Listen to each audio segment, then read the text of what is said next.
Fala, nação rubro-negra, fala, torcedor rubro-negro, seja muito bem-vindo a mais um vídeo do canal. Vamos ver aí, pessoal, panela aí, né?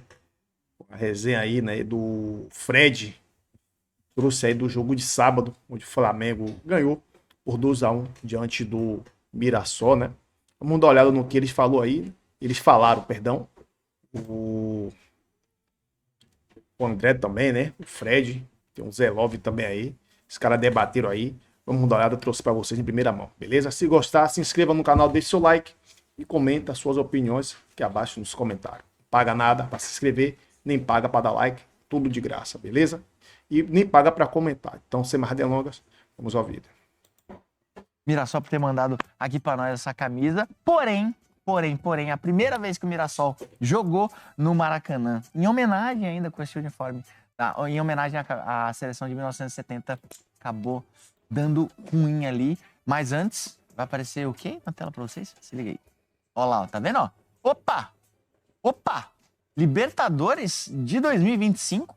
Conmebol anuncia final no Estádio Monumental de Lima. E aonde o Flamengo foi campeão, né? Tá fresquinha essa daí? Então tá fresquinho, né? Já que é exato. A gente ia mostrar primeiro os lances aqui, mas essa notícia acabou de sair. Então a Conmebol acabou de anunciar que a final de 2025 será no mesmo estádio em que o Flamengo foi campeão, né? Então o torcedor do Flamengo já... O mais supersticioso, né? Exato. Haverão sinais, será? É. Oi? E pode ser de novo lá. Pode ser de novo, né, Zé? Pode ser de novo. Isso, tá realmente uma campanha muito boa e um elenco muito bom do Flamengo, né? Então, tá aí a notícia trazendo fresquinha aqui pra vocês, que a final vai ser disputada novamente nesse estádio. Então agora, vamos pro gol do Fla, que parece que é repeteco. Toda semana tem gol do Léo Pereira ou do Léo Ortiz de cabeça, Dedé. E você falou bem, cara. Eu acho que, assim, quem vem decidindo os jogos pro Flamengo hoje é o setor defensivo, né? Ou é o Léo Ortiz, ou é o Léo Pereira. O Léo Pereira tá fazendo na área aquela ali, André. Eles estão decidindo, eles dão passe pra gol. E quando o Flamengo toma gol é porque um ou outro errou. Então, realmente, eles estão decidindo. Olha só a jogada. O que o Léo Pereira tá fazendo ali, cara? Não é tipo um escanteio, né, Zé? Exato. Tá travante, cara. Exato, ele ficou lá, cara. Né? Realmente é difícil explicar. A gente já pode ir pro próximo gol da partida, né? Olha lá, e ele, tá vendo? A dupla. Mano, eu acho que é a dupla de zagueiro mais bonita da história do futebol. Entrosado também. Não, então, é exato. Os caras têm handshake. Eu achei até que ia rolar um beijo. Ele ia ser um dos beijos mais bonitos da história do esporte. Ele veio vindo, né? Olha lá, ele vem vindo. Ó, e eu... O Léo Ortiz deu uma olhada. Zé Love, quando você olhava assim, no fundo do olho...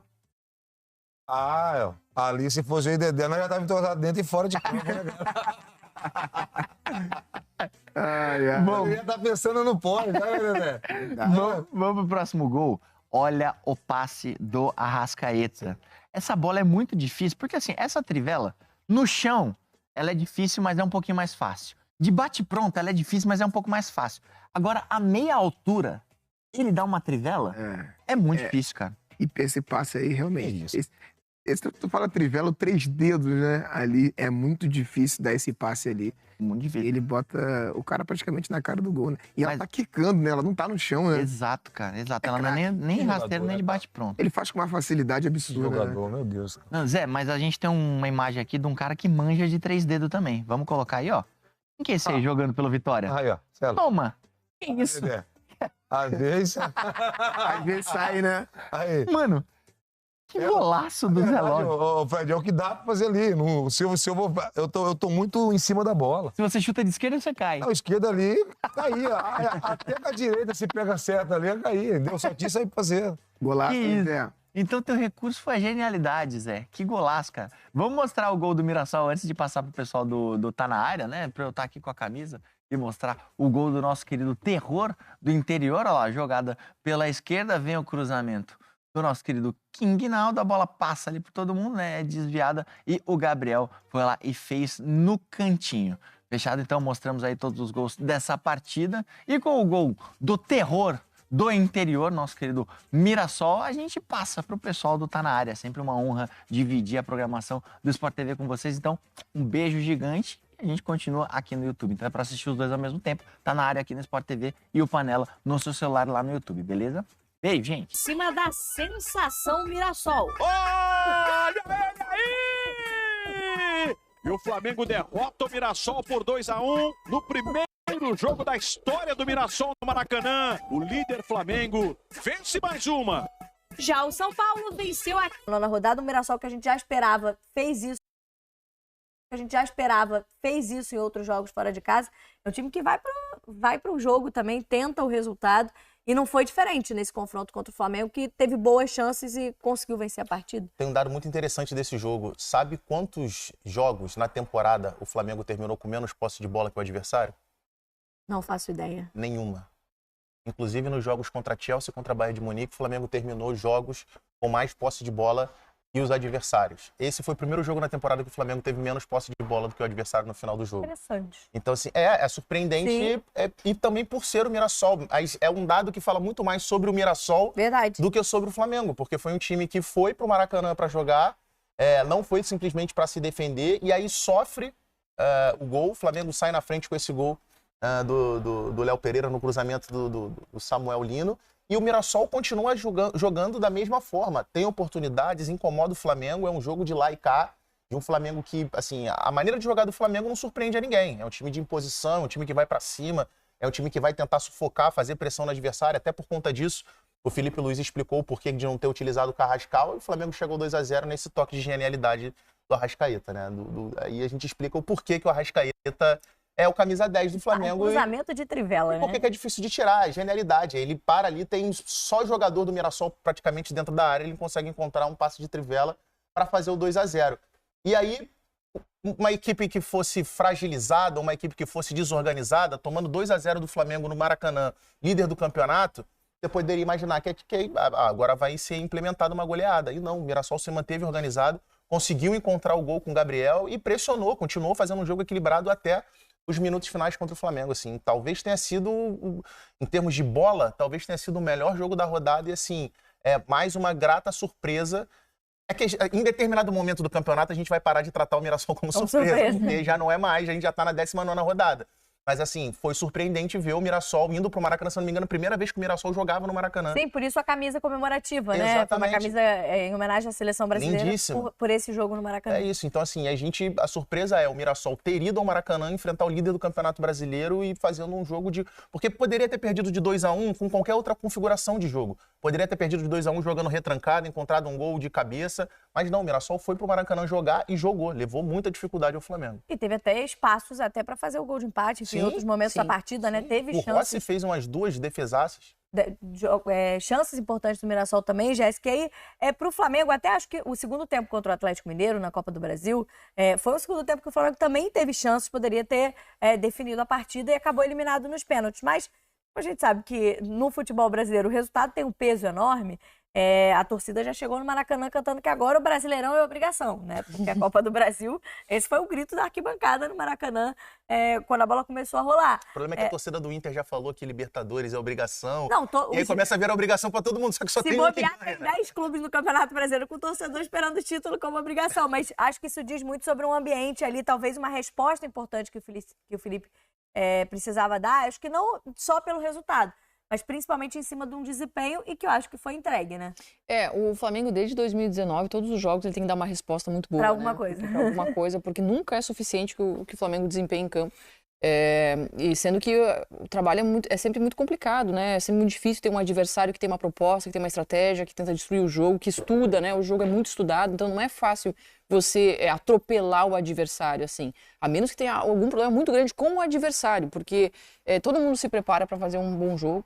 Então o Flamengo conseguiu essa vitória, apesar de ser um adversário emergente na Série A do Brasileiro, é um adversário que joga com muita inspiração. O que é legal ver nesse Mirassol jogar é um time inspirado para jogar bola. Tem coisa chata de assistir num jogo de futebol é quando o time não tem inspiração para atacar. Ele não sabe como fazer a bola chegar na área, o jogo é aquela coisa insossa, é um time que não tem aquela coisa intuitiva do futebol, de fazer o jogo ser criativo, ser envolvente. E o Mirassol tem. Ele tem esse gosto, né? Essa inspiração para criar jogadas. São jogadas de fundo, jogadas rápidas, sabe quando acelerar a bola. Essa aceleração surpreende a marcação. Mesmo a marcação que é tão competente, com jogadores tão bons quanto o do Flamengo, ela é surpreendida muitas vezes por essa dinâmica que o Mirassol sabe fazer. De saber a hora de fazer a ultrapassagem, saber a hora de largar o passe, de buscar a linha de fundo, de botar na frente e correr e buscar, né, a jogada. sem ser uma coisa pragmática, sem ser uma coisa muito óbvia. Então, foi um jogo bem bacana nesse sentido. Acho que, claro, a vitória do Flamengo era porque o Flamengo estava com essa pressão de ter sido eliminado da Copa do Brasil. Vai ter sempre essa pressão até o final do ano, acredito eu, nas competições que participar, porque ele deixou a Copa do Brasil como terceira prioridade, né? Terceira competição na escala do foco aí da equipe, mas é natural, assim. Acho que essa resposta foi importante para o Flamengo para dar esse respiro. É um Flamengo que ainda tem algumas questões ofensivas que precisa melhorar um pouquinho para o jogo ser um pouquinho mais envolvente. Na quarta-feira, né, 9h30 volta ao Maracanã, agora pela Libertadores. Primeiro jogo contra o Internacional, decisão da semana que vem, no Beira-Rio. De novo, como foi na Copa do Brasil, o primeiro jogo do mata-mata em casa e decide fora de casa. E o Felipe já tá pensando, porque você destacou, né, Moreno, do lance do Arrascaeta, o cruzamento, né? A qualidade que ele coloca, principalmente nesse último passe, não tem o Arrascaeta para essa partida. E aí, como não utilizou o Carrascal, né, não imaginamos que ele vai estrear como titular. Não parece, mas é uma opção. E aí talvez o Plata, talvez o Saul, o próprio Luiz Araújo, que já foi utilizado nessa função. Aí uma questão quebra-cabeça para o Felipe, pensando na ausência do Arrascaeta. Assim, o meu chute seria que ele entra com o Luiz Araújo, passa o Plata para jogar numa faixa mais central. A formação que ele tem repetido mais vezes quando não tem esse jogador central. O Plata tem sido utilizado, se não me engano, mas isso com o Galo, né? O Galo, contra o Galo da assim. volta, o Plata jogou mais centralizado. Então eu apostaria nisso. Lino na esquerda, Luiz Araújo na direita, Plata por dentro e o Pedro lá na frente, mas obviamente o Plata sendo esse jogador de muita liberdade, movimentação, inclusive dando uma intensidade maior. Ele não tem a genialidade do Arrascaeta, mas ele entrega outros atributos, como essa questão da intensidade, da pressão na saída de bola do adversário, que é algo que o Felipe Luiz sempre valoriza demais. Porque contra o Galo, né, Jéssica, ele coloca, de fato, o Plata mais centralizado, mas ele muda a configuração do ataque um pouquinho, porque ele bota o Alacian junto com... Então, são dois jogadores ali mais móveis, muda um pouquinho a característica do ataque do Flamengo, mas foi algo que funcionou, pelo menos se a gente pensar em quantidade de oportunidades que o Flamengo criou, principalmente, mas acho que até mais no segundo tempo, embora no primeiro também tenha tido chances, né? Precisa converter essas chances criadas, né? Se a gente lembrar do confronto entre Flamengo e Internacional do primeiro turno do Campeonato Brasileiro, de muito equilíbrio, o Inter, se não me engano, tinha o Fernando ainda como primeiro volante. Eu cito isso porque a leitura do primeiro volante no esquema do Roger é muito importante para acompanhar as movimentações que fazia, né, naquele jogo. A Arrascaeta junto com o centroavante. São dois jogadores que jogam muito próximos e tentam brincar com o zagueiro, na entrelinha, nas costas do volante e na frente do zagueiro. Só que o Inter não tem mais o Fernando, né? E essa é uma posição que o Inter está tentando encontrar, né, no Richard, né, um jogador que substitua a altura. Ele já jogou o Bruno Henrique ali, já trocou algumas peças por ali para encontrar essa marcação. Isso tem que estar na perspectiva do Flamengo na hora de escalar. Provavelmente Felipe Luiz tem isso em mente, porque é um jogador que vai precisar jogar próximo do centroavante que ele escolher, do ataque que ele escolher. Eu acho que nessa dinâmica de ataque, importa muito as movimentações que os atacantes do Flamengo fazem. Quem decide onde vai o passe é quem se movimenta para receber esse passe. É ele quem tem que dar essa chance, essa oportunidade, dar o caminho para o passe acontecer. Seja o Arrascaeta nessa função, seja o Plata. Ainda que são dois jogadores bem diferentes de características. E o Arrascaeta tem a genialidade de fazer o passe acontecer onde você menos imagina. Mas precisa dessa movimentação. E eu uso como exemplo o jogo contra o Galo, em que a movimentação veio do Cebolinha. Ele faz a diagonal para surgir um caminho de passe. E aí, esse passe encontra o Cebolinha e o Flamengo consegue fazer 1-0. Do Plata. Então, por isso que é importante. Ele não é um camisa 10, não é esse jogador cerebral como o Arrascaeta, mas é um cara que tem qualidade no passe vertical. E, assim, e os volantes do Flamengo, gente, basicamente são meias. São jogadores com qualidade de passe de meio-campistas. Então, obviamente, a ausência do Arrascaeta sempre vai ser muito sentida pela qualidade que ele tem, mas o Flamengo tem totais condições pelo elenco que tem, pela qualidade dos jogadores que tem, mesmo com a ausência de um jogador desse tamanho, conseguir fazer um jogo de superioridade contra o Internacional no Maracanã. E aí na briga, né, ali pela ponta da tabela do Campeonato Brasileiro, Flamengo e Cruzeiro, com o Palmeiras ali muito de perto observando, vinham, né, fazendo um embate a cada rodada. Para o Cruzeiro, mais uma derrota em casa, né, dessa vez para o Santos de virada, cria uma distância. Fala, nação, boa notícia, viu? Dela Cruz e Danilo avançam em recuperação, estão perto de reforçar o Flamengo. Saiu agora a meia horinha, por isso que às vezes o pessoal tá na área, não consigo trazer pra gente aí, né? Mas eu tô aqui para trazer a informação de última hora, por isso que a gente coloca na capa e a gente, né, mostrar a vocês aqui depois do vídeo, né? Tem gente que gosta, tem gente que não gosta, tem gente que fica xingando a gente, falando mal. Assim, essa galera do amendoim é isso, né? O Flamengo trabalha para aumentar o número de jogadores à disposição de Felipe Luiz, né? De La Cruz e Danilo são os próximos da lista e vivem a expectativa de retornar em breve. Enquanto isso, Pulgar evolui na recuperação, mas ainda não tem previsão, né? Tá aí o Danilo, né? Danilo. O Rubro Negro trabalha para ter De La Cruz e Danilo, né? Pelo menos no jogo contra o Internacional no domingo, pelo Brasileirão, em Porto Alegre. E o volante já treina com o grupo, mas a presença na relação na quarta contra o mesmo Inter no Rio, pela Libertadores, é improvável, né? Danilo já faz atividade no campo, mas ainda não treina com o grupo. O zagueiro tem feito treinamento individualizado. A tendência é que seja integrado ao grupo no fim de semana e seja confirmado na próxima rodada do Brasileirão. Pulgar, que operou o pé direito, segue o trabalho de força na academia, né? O Flamengo definirá a relação para enfrentar o Internacional pela Libertadores no treino de terça-feira. A relação para a partida do Brasileiro será definida no sábado, antes da viagem, pessoal, para Porto Alegre. A delegação continuará em Porto Alegre para o jogo de volta da Libertadores quarta que vem, né? Então tá aí, né? Uma boa notícia aí. Vamos ver outra notícia aqui que eu vi aqui agora também. Site oficial do GE, né? Eu gosto daqui porque aqui tem as coisas aqui é realidade, né? Verdadeira, né? E como vocês viram, né? Lá no Panela, Libertadores de 2025, Conmebol anuncia a final, né? No Estádio Monumental de Lima, onde o Flamengo aí já reinou, né? E aí a galera já tem aquela nostalgia, né? No dia 29 de novembro, a arena que tem capacidade para 80 mil torcedores volta a sediar a decisão do torneio. 6 anos depois de ter sido palco do Flamengo sobre o River Plate em 2019, né? Gabigol fez aquela Lima já estava definida, né, pela Conmebol como sede da final desde abril, mas o estádio foi escolhido pela entidade nesta segunda-feira.